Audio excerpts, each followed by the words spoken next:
Beings of light, welcome to the Wisdom Circle. My name's Priscilla. I'm with my co-host Heather, and we have Sun Psychic Jean and Terry Lee and Seeker Joan, and a special appearance by Miss Terry Suzuki today.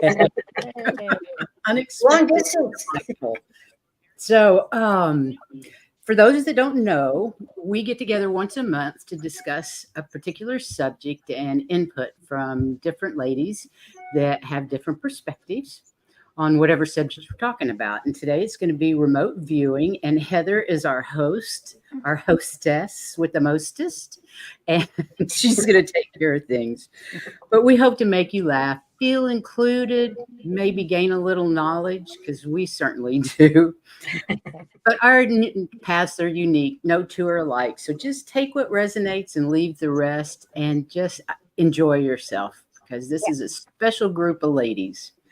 And now I will turn it over to Heather. Yeah. The only thing I'm going to ask you to do is get it set up so that you can put it up. I can run the slides once it's up, unless you want me to double click it. But okay, I got it. Or you. There you go. Before you get started, would you like to say hello to the chat? There's some people in the chat. Yeah, there's Akela, B24, MJ, us, Majestic Oracle. That's a cool name. I like your logo.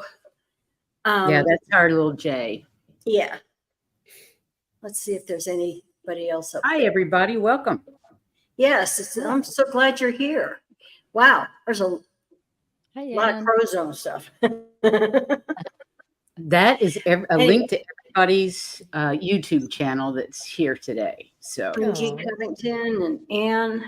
Anyway, welcome and thank you for coming to listen to me. Anyway, and us. So the first thing I was going to ask, since we're on remote viewing, I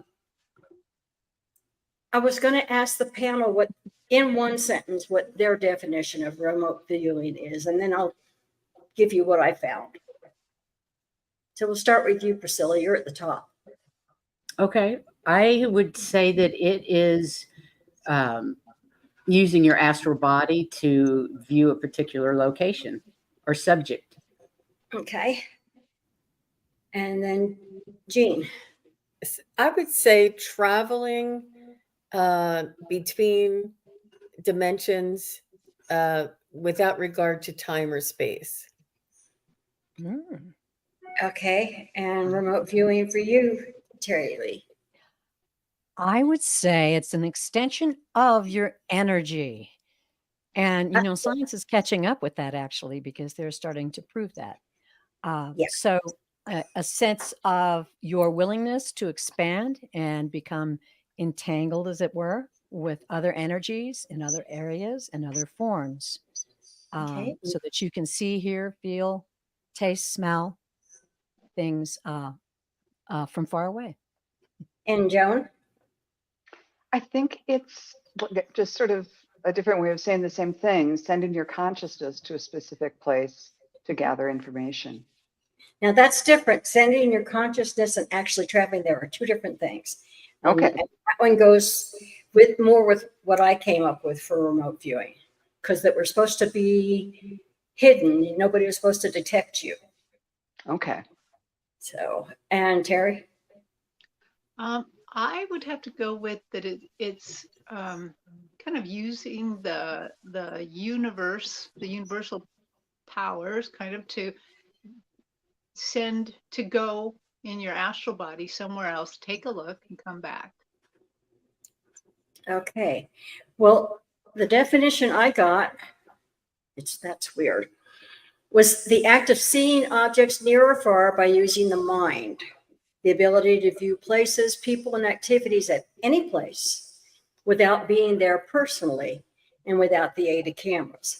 So in other words, you're not astral traveling, you're just viewing it. Does that make sense? Yes.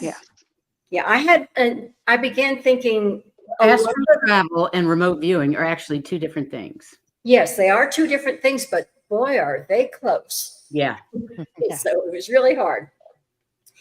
But it's like being able to acquire information about distance or non-distance. And a lot of times they teach you just coordinates, and that's where you go.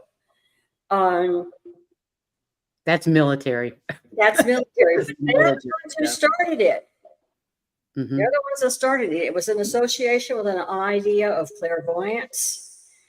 And knowing how you got that information, it's also sometimes what they call second sight.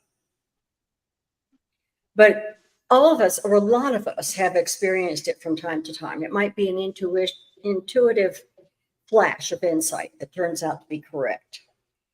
And remember that the procedures were all developed and funded by the United States military. And they had, huge studies on it. And it's really advanced a lot in the recent years. Although they're not necessarily doing it now, there are some colleges that are doing it and other projects. For instance, I'll go through these if I can get there. There are two main ones that they talk about now. Scientific remote viewing, which is actually styled after the original military version of remote viewing. And it's done mostly, there's a place called Foresighted Institute, and that's what they teach. Then you have controlled remote viewing. And that's a disciplined, much more disciplined remote viewing, and extensively used by psychic spies during the Cold War. And it has a long history of both intelligence gathering tool and research application. And that's taught a lot at International Remote Viewing Association. Now, Monroe Institute also teaches remote viewing, and I think theirs is just RV, remote viewing. Well, they're the ones that actually trained the military. Started way back when. They were the ones that developed it, and the military came in and they did a lot of training. Right. When you look at associated remote viewing, that's ARV. I couldn't believe there were so many different kinds of. What's the difference? It's a protocol at Mobius. It's associated remote viewing. In other words, they each target a target set to be used, and then they code it. For instance, they may draw a picture of an apple. Well, an apple meant one thing, and a pair of scissors meant something else, but it was like they were drawing their pictures in code as to what they were seeing. To me, that was very, that was hard to me. Because Yeah, that sounds complicated. not only do you have to remote view, you have to memorize that code and draw the right thing for the code. And then what? So what kind of style do you consider yourself? Me, I'm just a remote viewer. That sounds like the best way to be. I mean, a pair was another one. I don't remember exactly what pair means, but nobody ever does that. But it just means all they do is answer with yes or no for their Right. questions. And Mobius, now he evidently is a large figure in it. And both PAIR and SRI, which is, or ARI, they started with an idea of non-local awareness used in successful remote viewing studies. And then they had to prove that what they were seeing was right. So that became more of a psychological type thing. What did you feel on it? What did you do? You know. But, and there are different styles of remote viewing. And it all started in the 1960s. And it's just kept going. Just kept going. What is amazing to me is that it's 75% accurate. Wow. Much more than I thought it was going to be. Typically, in an archaeological project, they would use that to help analyze things and find out where they should dig. Where is it? How far down? Mhm. So they were Oh, cool. they were using remote viewing for that. And I think it can be a lot more accurate than we think. Oh, You know, usually when I describe something as being deep, it's like, oh, it's really, really deep. I suppose if I sat there and thought long enough and could think in terms of feet or miles or down below, I could tell you that. But I don't normally think that way. I just say, oh, it's so deep, you can't see it from here. So a lot of us have this ability. We're probably not aware of it. I wasn't. You may be a talented psychic and not even know it.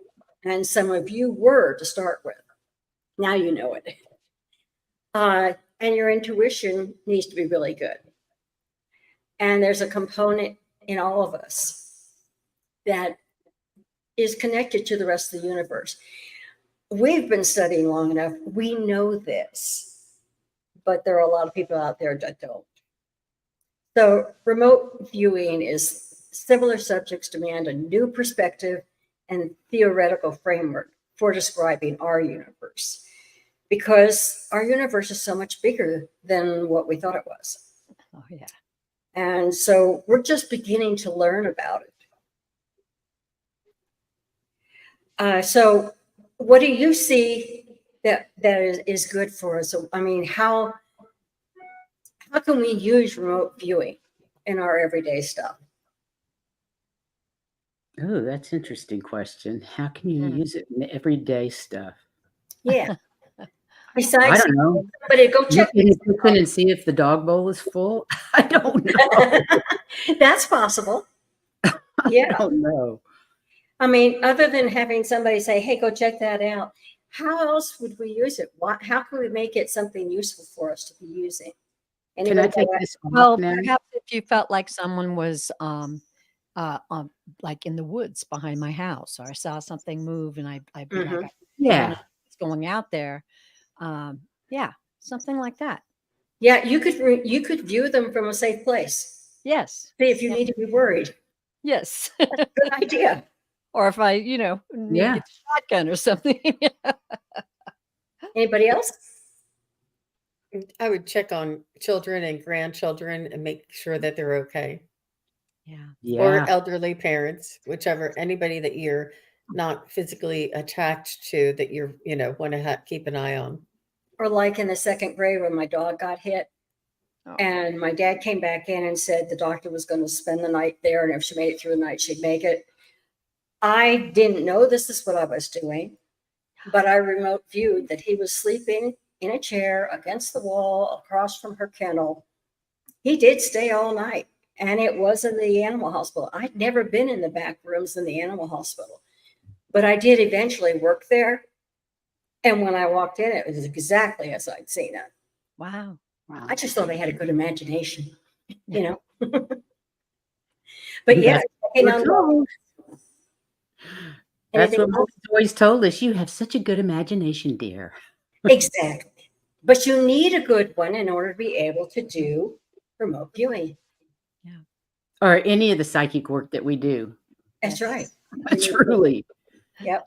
The imagination is the basis of all of it, really. Yeah. So Let me know when you want it back up. when what? You What want about- to slide back what up? about Are you just- ready? If there's Very. any questions that anybody has so far, that's Well, fine. here's one. Okay. Checking on an event you want to know the atmosphere of before going. I love that. That's Do I cool. want to go to that party? Do I want it there? Yeah. Is it safe? That's cool. I like that. Mhm. I like Anything that else? too. Anybody? I don't see anything else. Okay.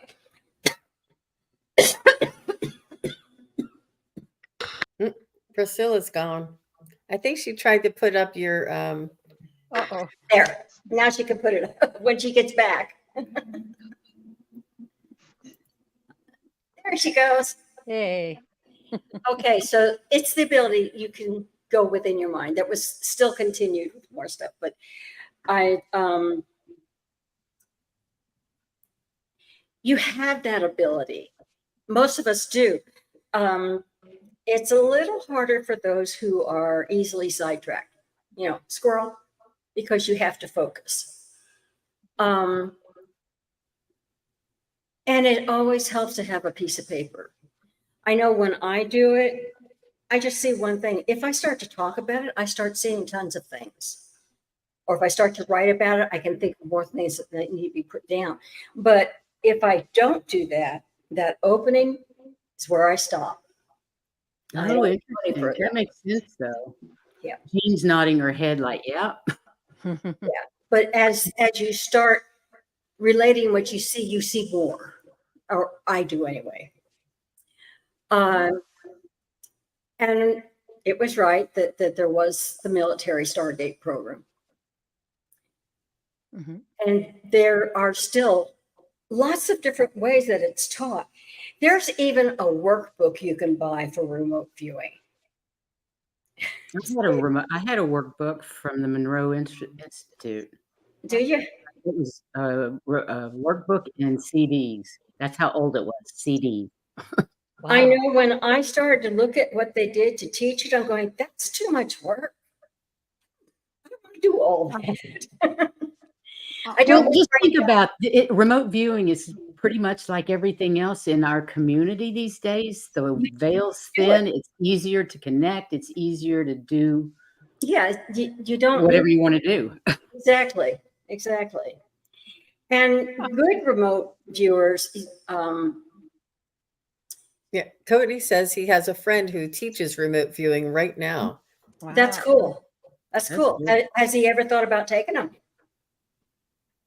Yeah. Have you taken the class, Cody? Just curious. Just curious. Yeah. So good remote viewers learn to trust their feelings of uncertainty and ambiguity. I think I said that. Ambiguity. Thank you. That close. works. Anyway, and you have to trust yourself. And of course, a lot of us have difficulty with that. But But It's that's like true with all of the Claires. You have to trust what we Yeah. do. It's just another layer. and they were saying that somebody familiar with the military viewing program said that if somebody said, I nailed it, they were out of the program because they were looking for results rather than what they're actually seeing and feeling and maybe smelling, or because they're supposed to be able to use all the senses when they're doing this. Mhm. It's a different kind of educational system. Interesting. I think, Heather, when I was reading your slides, I found that the most interesting. That Mhm. that if they thought they were doing super great, that's when they were out. That Oh, it's sorry. more about your senses. Because it wasn't an inquiring mind so much as it was, this is what's right, you know? Mm-hmm. So That makes sense.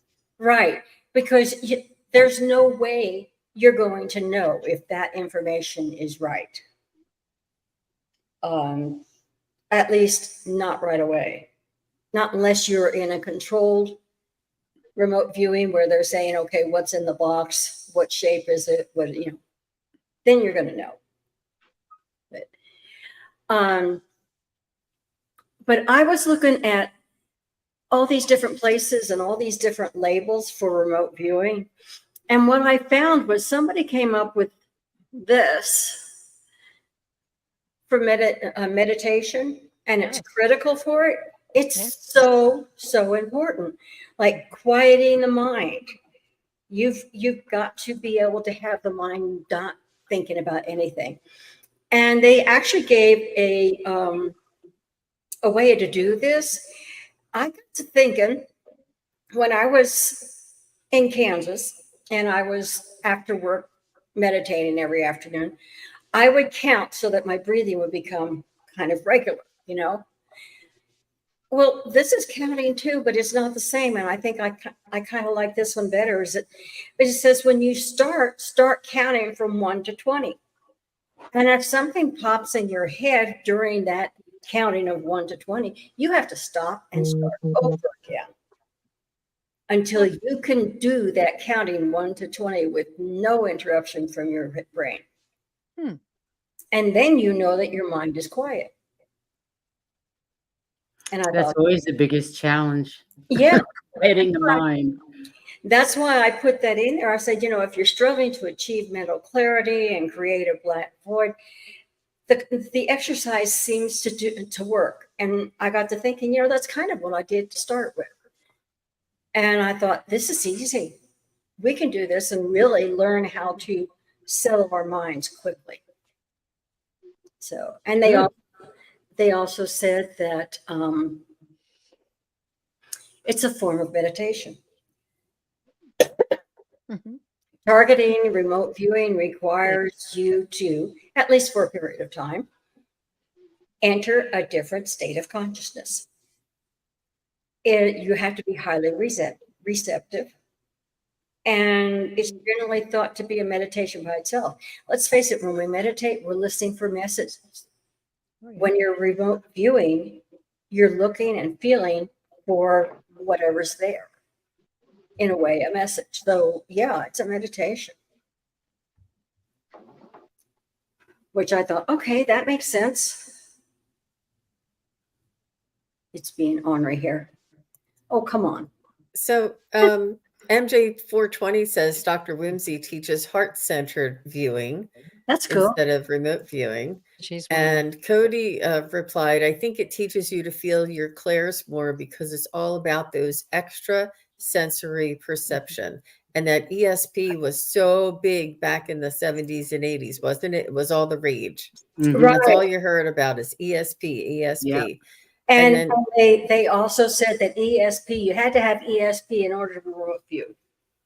They were related.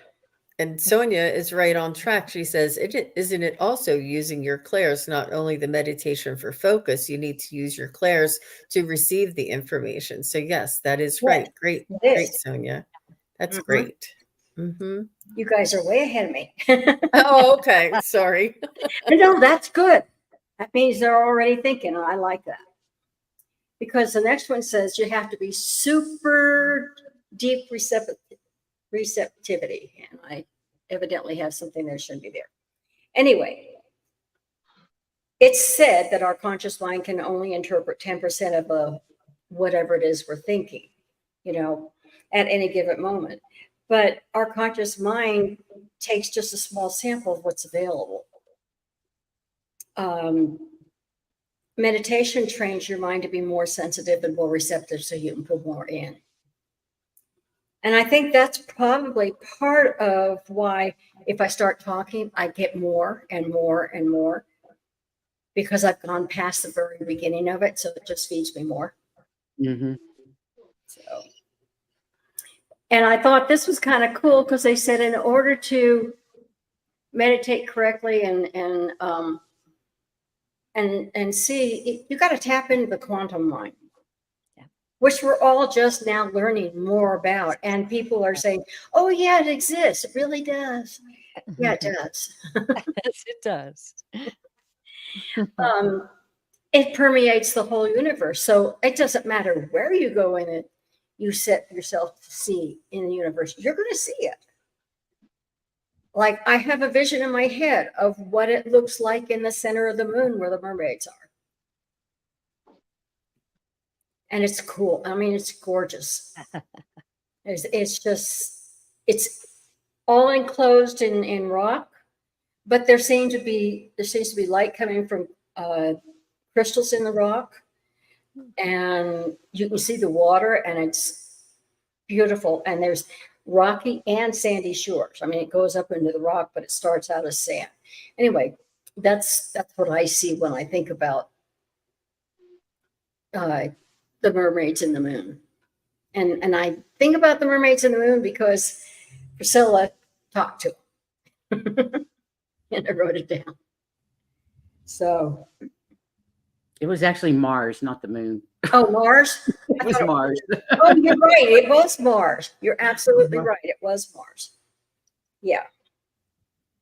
Yes, we have friendly mermaid in Mars that communicates with us Came on in and occasion. talked to us. And it was great. It really was. So, Okay, let me just stop right there. That is a really good example of I was channeling a mermaid from Mars, and I don't see that. I just get the information telepathically.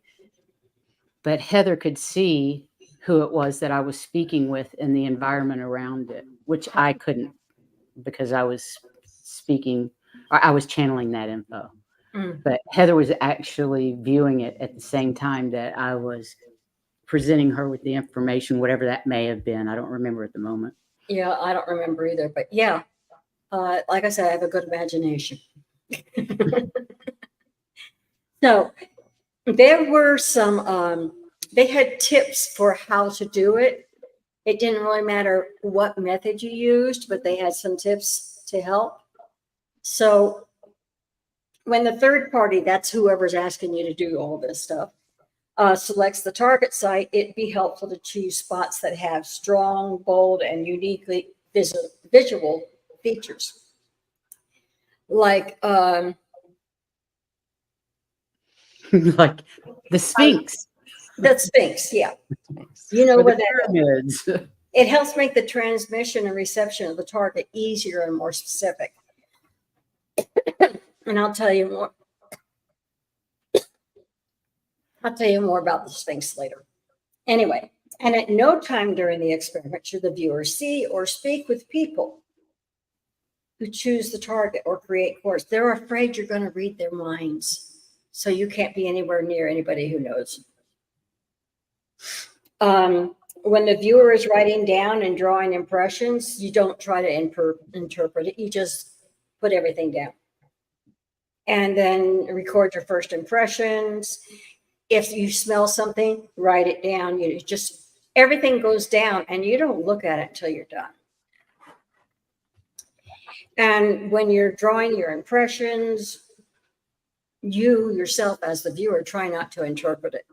You just say what you see. It's kind of like when Priscilla relays a message, she relays exactly what she hears. She doesn't try to interpret it. And it's like the rest of you, when you're doing your readings, Yeah. you say what you see or what you hear, but you don't try to interpret it, because for us, it probably doesn't mean anything. Mhm. Right? Correct. So you all know where I'm coming from. Okay. And it says that it's up to the individual viewer.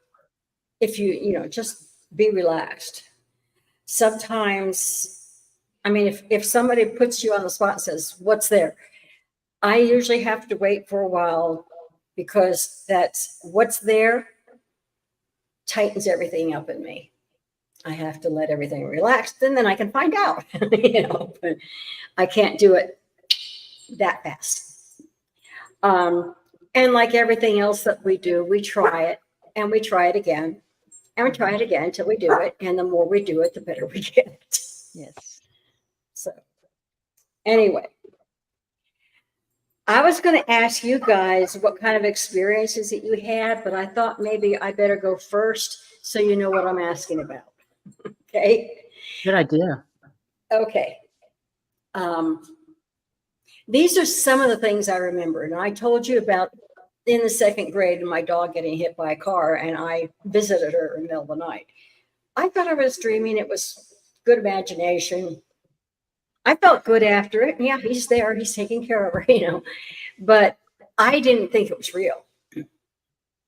And then one day I was thinking about the Sphinx and wondering about it, because they closed it off so much. And they talk about the library. Well, I could see the library they were talking about. And I understand closing that off because it's all in scrolls. You don't want anybody messing with those things, But they've got tons of scrolls there. But all of a sudden, I found myself in a different passage.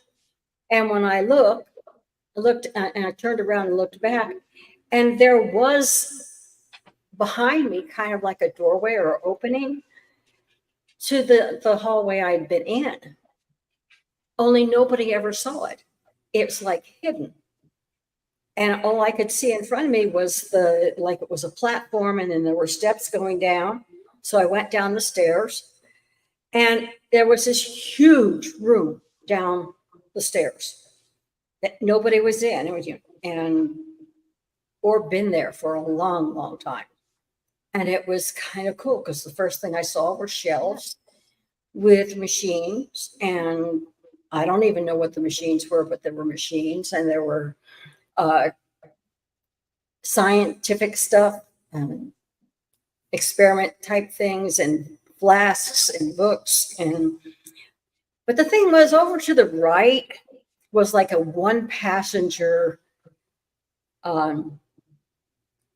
spaceship. I don't know how they got it there. I don't know how they're going to get it out. But it was just sitting there in perfect shape. And I'm going, that's cool, Anyway, so yes, I do remember the space. And the thing that I feel is lucky for me is that if I've talked about it and mentioned it or really tried, it makes an imprint on my brain. And so when I go back to talking about it, I can see the same thing over again. It's not gone. It's imprinted. That's cool. In it. And like inside Mount Shasta, when we were there, I went down in. I don't know how I got to it because I was down in the middle of the big city. I don't know the way I got there, but I know I was down there. And it was a bustling city, and it was kind of cool. A little scary because nobody looked like me, but it was still kind of cool. What did it look like? Oh, it had buildings, but it was more than just buildings. It was architecturally pleasing, if you know what I mean. I mean, the buildings were different, and you wanted to look at them and see everything. And there were statues around, and this is new stuff for me because I'm looking. And fountains. They had fountains going through, and it reminds me a little bit of Texas, San Antonio with the river running through, because they did have some canals running through there. So is it like crystal light inside? The lighting again is with crystals. Yeah. And it's coming from above. I don't know. I didn't see any sides, and so I don't know if it's got on the sides. But you could, the light was shining from the crystals. Cool. It's kind of like starlight, only it was crystals. And then Lake Tahoe. I didn't realize that lake was so deep. Yeah. I mean, it is deep. And down at the bottom of it, again, I don't know how I got down there, but down at the bottom there is, it looks like a sci-fi station, because it's got like a dome area, and ships come in from underneath it, and it's all dry under the dome. And they come out of the water into the landing area, which is dry. They just get out and everything is dry. But it's like that dome keeps the water out. And there are Cool. I haven't gone any further than where you land. I haven't walked in any further than that yet, because that was cool. You know? And Antarctica is a little bit like the same way, because again, way deep, there's passages through ice, but when you go down under the water, there is a domed area that acts like it does in Lake Tahoe, so you can go in underneath it. I just know it's there, and I know they go in and out, but I've never really, Can you go in and out? Can you go in and out? only if I'm in one of their kinds of ships, because No, it's remotely. When you're remote viewing, can you go in and out of the dry area? yeah, you I explore haven't. it? Or I could. I just haven't yet. Okay. I get stopped at the landing place. Right. Not Go sure. no further. You Go know, no further. That makes sense. go no further. So I don't go any further. So Right. anyway, those are the kinds of experiences I'm talking about. If you've had any, do you have any stories? Go for it. Oh, Jean, I'm going to put you up here. I need some cheers, ladies. Some Wait a minute. cheers. That- Hey, cheers. Say, She's got to move you. There you go. Sorry. hi, everybody. Well, one of my very first experiences in remote viewing, it was accidental, and I was doing shamanic energy healing, and I was doing a shamanic journey with a group, and we were to go to our favorite tree and travel to the lower world and meet our spirit guide that would show us, whatever. Like there was a instructions and a task that we were supposed to do.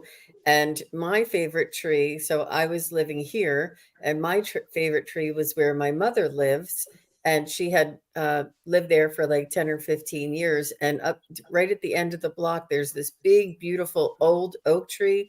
And I'm telling you, it's like they didn't build a house there because they saved the tree. That's how beautiful it is. Oh, And wow. so I wanted to go to that tree. So I'm in this shamanic journey, and our teacher is like drumming away, and everybody's going on their journey. And I'm like, I'm going to go visit my mom. So I went over to my mom's front window in her kitchen. She has a big bay window in her kitchen. And I went and I looked inside in her kitchen, and I could see her cleaning up some dishes and putting some pans away, and I felt like I was like this little ball of light, that I was just kind of peeking in the wind. I wasn't a physical body. I wasn't a human. It was just me, it was like a little ball of light, like it was an energy source. Like your And consciousness. perhaps I think it was more than that. It felt more real, because then I went to the tree and then went into the portal in the tree in order to go to the lower world and to complete my journey, the task of meeting my spirit guide and having them, show me around a little bit or whatever we were supposed to do in that journey. Cool. But the fact that I went over and looked at my mom, so the next time I talked to her, I said, "What were you doing at 7 p.m. on this night?" And she was like, "I don't know." She didn't know what she was doing. I said, "I saw you. You were on the phone." I said, "You were cleaning up some dishes." Like I saw, she goes, "That's probably true." Like she couldn't validate it or not, but it was just really fun. And like Heather said, it's something I've never forgotten. It's something I can remember exactly what she looked like in through the window. And it was sort of a little bit dark out, but she had the kitchen lights on, so you could see in through the front window really well. And it's something that I'll never forget, that image. It's That really feeling, that image. Yeah. Wow. Yeah, It's it was beautiful. enough to make a big impression on your brain. Yeah. Yeah. Yeah. Mhm. So that's my story. Cool. Thank Anybody you. Who's else got a next? story? Well, yeah. I know you do, Terry's Terry. I best. know you do. Terry's the journeyer. Actually, I'm not the one you can say, "Oh, Terry's going to know," because actually I find remote viewing very difficult. I took Really? the Oracle of Whimsies class and could not really do it. But I do remember things that happened. It seems like when I was a kid, I was more sensitive to this. I do remember probably just daydreaming and going into my grandmother's house and seeing her looking for her glasses, her reading glasses, that she'd put them somewhere, but I saw where they were. And I remember it was close to the end of school. I think I was probably daydreaming in school. And then when I got home, I called her and said, "Oh, Grandma, your glasses are over there." Uh, and How she funny. went over and found them. And I'm like, but she never kind of questioned, why is my granddaughter, my little granddaughter, calling me to tell me where my glasses are? How did she know I needed them? That never That's so occurred. cute. Um, Yeah. That's yeah. cool. And very you cool. don't feel like when you're journeying, you're not traveling Oh, remote? I Well, I do, guess but that's astral travel as opposed to I remote thought that viewing. we weren't supposed to go in our astral body. Yeah, So that's sorry, wrong. So I don't know. When you do the little box thing, well, like in class, I was in class with a lot of you. You're supposed to Yeah. get in the box and see what's Yeah. in there. I remember Jean and Terry Lee, like they nailed it, and I never got in the box. So I don't know. Yeah, I think that for me, it's also about space and time. Like Jean Mhm. said, Yeah. that I think sometimes when we're going on astral journeys, we're actually going through time too, a different Absolutely. time. Yeah, believe I so. agree. And Yeah. Yeah, yeah, we're going through time because time didn't exist where we're going. It only exists here, That's right. That right? makes a lot of It's sense. only here that there's There is linear time. So yeah, Yeah. we are going through space, time, dimensions, all of it, I Mhm. think. And it makes it easier to get wherever you're going because, I don't know when it was that I was in that room down below What in room? You space. mean in the Sphinx? Yeah, I don't know whether that room has collapsed by now. No, it hasn't. So anyway, but I never know when. I just The way don't I know. remember you talking about that room, Heather, was that you had to have a certain vibration to be able to walk through that door into those extra Exactly. rooms, and the frequency of humanity right now is not ready for those doors to be open. No, That's and what I you remember. can't see them. It's completely hidden. Mhm. Yeah. Because we're not ready. No, but it'll be there when we are. Wow. Sem has a question for you, Heather. Sem wants to know, can this be done also in dreams? And I think that may be a good point to clarify once again. As far as I'm concerned, if you're planning on going somewhere and you fall asleep, I think it could be done in dreams if you're remembering it. I really don't know. What do you Well, think? I thought we were saying that when you do it in dreaming, it's called astral traveling. When you do it in Right. awakened state, it's remote viewing. And perhaps more differences, but that's basically. Yeah, you have to be awake in order to be able to remote view, because if you travel someplace, you're not remote viewing. Yeah. So It's a if little are you saying only your light body, a little light body like what Terry was seeing is what moves with you when you're remote viewing? I That think look- so, you because have to have some kind of energy that's going to that place, even if it's not your entire body, correct?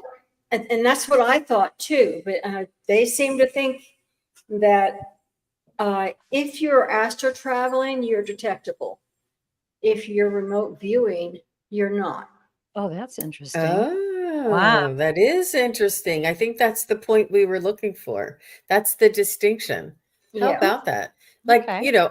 I would not invite anybody, but like if somebody came and, made my curtains blow or something, I don't think you could manipulate energy or anything here with your Without consciousness, being but there.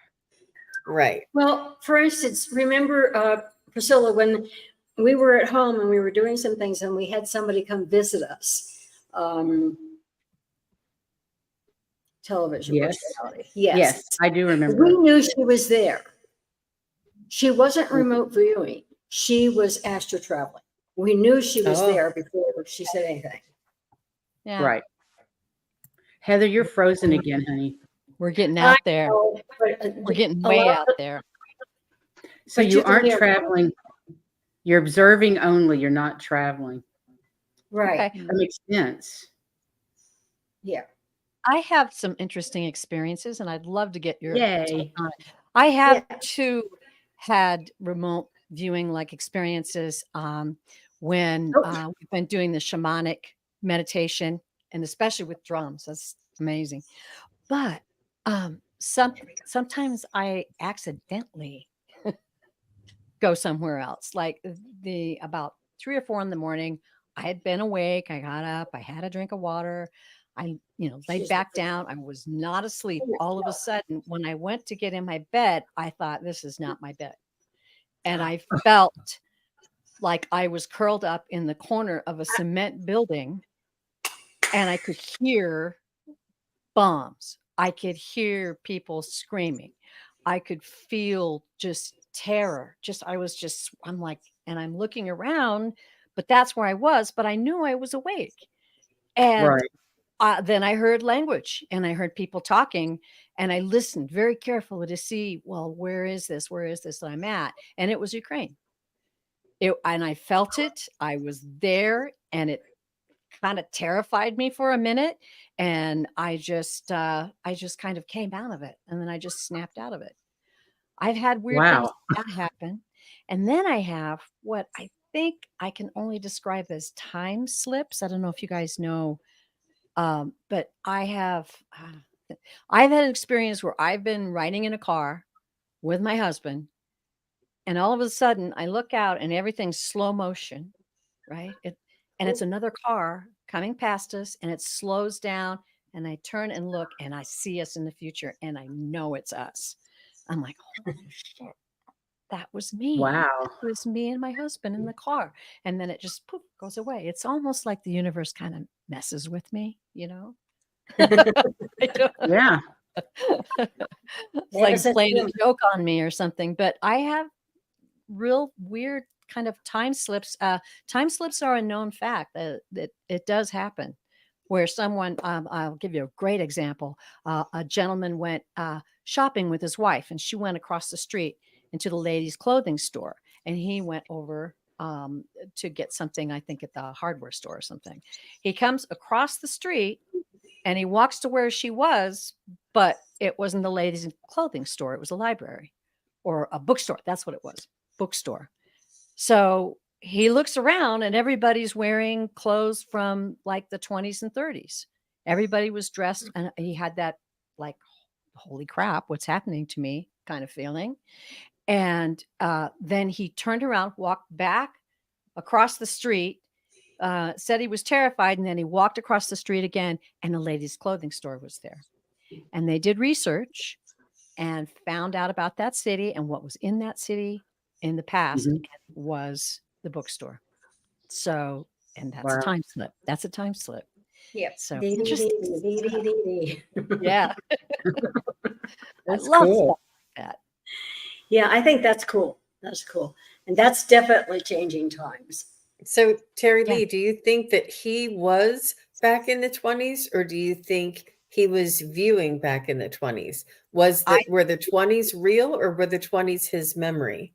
I think that he stepped back into time. And this particular show that I saw this described on was talking about time warps and time slips, and how time is not organized like we think it is. Mm-hmm. And it's entirely possible to happen. So Mm-hmm. And I Um, can see the normal person denying that anything like that ever happened. oh And yeah. so they forget about it. Yeah. No, this guy was Yeah. great. He did the research on it, and he found out. So, yeah, interesting because, and also he was looking for his wife. So it wasn't like he was remembering a past life where he didn't have his wife. Mhm. She should be here. Where is she? What is this place? And then that whole thing happened. Wow, that's crazy. Yeah. Yeah. Well, I had a time slippage, I think is what you would call it, to Yeah. avoid a wreck. I was merging, and I knew I was going to die. I knew I was going to die. I could see the wreck coming. And the Wow. next thing I knew, I was exactly where I wanted to go, and everything was fine.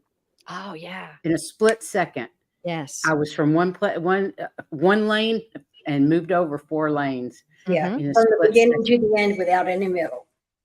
I'm not Yeah, sure. it was the That beginning and sounds end and no middle. that sounds a little bit more like divine intervention or an angelic intervention for It was you. I don't know if that was what it was, a time slippage with because of angel intervention. Oh, you go. Is okay. what I would think. Maybe it's their tool. My guardian angel saved Yeah. my ass, Yeah, that's for sure. literally.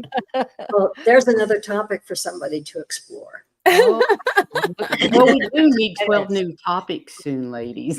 Yes, we'll all have to have new ones soon. That's true. So, Any other stories? Joan, do you have one? You know, I just can't think of anyone. Okay.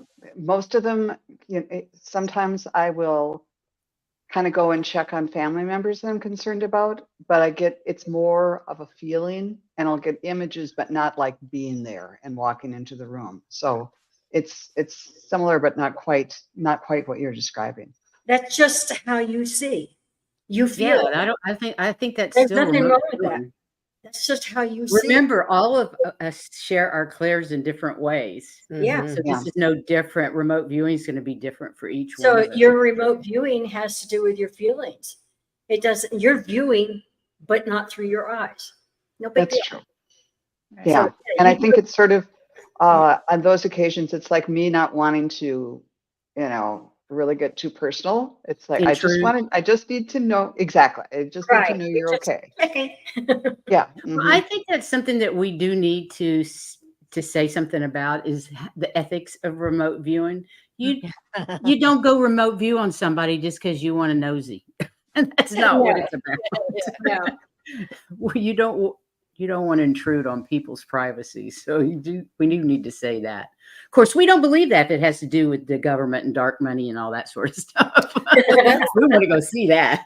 That's also the reason why we don't do third-party readings. Like if somebody wants to know if a boy likes her or not, we can't go and find out from him how he feels without his permission. So that's sort of along those same lines. But I just had a quick question for Terry Lee. While you were in that cell in Ukraine, or not the cell, but the cement in the corner, do you Yeah. think that you were merging with somebody's energy, that you were like blending with their vibration or with their possible. memories or with their being to experience that? It's Like, was entirely there possible. And my reaction to it was, once I snapped out of it, was to immediately pray and just pray for, because I didn't know if it was me or I was feeling someone else. So just pray for the situation, sending Right. energy into that situation. And, and then you can really get I out think there she and was say, wow, was praying. that person. I think she was praying, and you were Yes. hearing, and you called. You heard the call, and when did you wake up? Did you dream it, or you were what I state was were you in? definitely awake, ladies. I was awake because, like I said, I'd gotten up previously. Oh, and okay. I had just crawled back into bed, and it was like it snapped like that quick. Mhm. Like And a then when I flash. started to feel fear, it snapped right out after that. But Yeah, it's kind of our like instinct was to just send that energy and peace and protection. Could But be yeah, somebody from your soul family praying for help, and you heard it. could Mhm. be. I don't That's a know. good- It's that's a like good when thought, I Jan. remote. It's like when I remote view. I just think of where I want to be. Boom, I'm there. Yeah, that's Like boom, you were there. yeah, I interesting. don't know how I get there. I just there. I And that bet just if you were happened a few months ago too. I bet if you were under hypnosis, you'd be able to go back there and see if it was somebody, if you were helping somebody, viewing somebody, just blending with somebody. If it was your, it could have been your twin soul or another incarnation of your soul that you were The connecting with. I Akashic mean, records for that. Akashic records would be good for that. Yeah. Too bad we I can't. think there's several Akashic people here that do Akashic records. I think 6 of us. I think we have access to resources that are so abundant. Yes. Do and We just- Unlimited. We really are. Our resources are unlimited. The Mhm. potential They is are. unlimited. We limit ourselves by living in a little human box. we are instead of very trying to get out of it. I think the knowledge that we are powerful too. I mean, because I have these early 3, 4, 5 o'clock in the morning things. That's my most spiritual time. That's when I just can feel it, man. Right. But I believe that that's part of why we're here to not only realize our power ourselves, but help other people realize their power as well. And I Yes. focus a lot on, world events and people that need help or people that ask for prayers.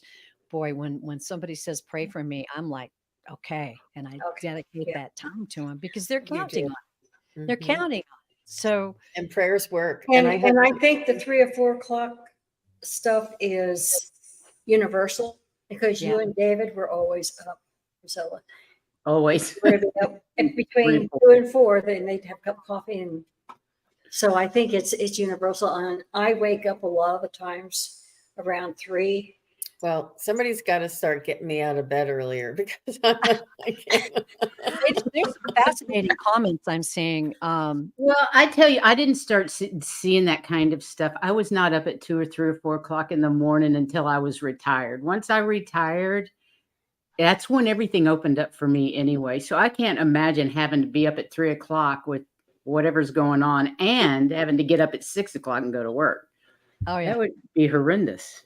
yeah. Oh, well, our time zones are different, but I usually wake up around 3 o'clock and 6 o'clock is the dog.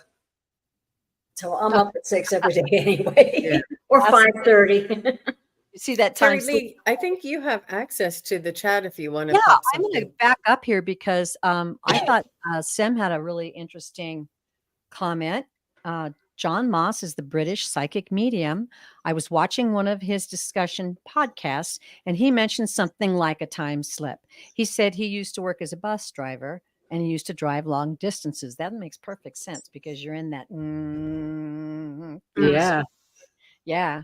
And like I said, that one time slip was when I was in a car. So that's interesting. Thank you very much. And I never minded driving long distances. I got some really cool ideas during that. Okay, so here was another one from High Vibe and 888.